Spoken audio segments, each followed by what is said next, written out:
In this video, we'll guide you through the steps to register on the Medicas app. First, open the Play Store or App Store on your device and search for Medicas app.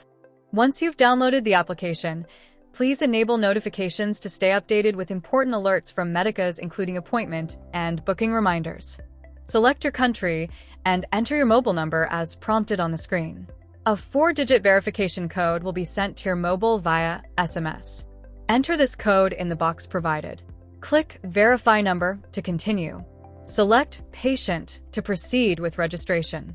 Enter your name, email address, date of birth, and gender as prompted on the screen, then click Submit. Create a 4-digit MPIN to easily access your account on any device.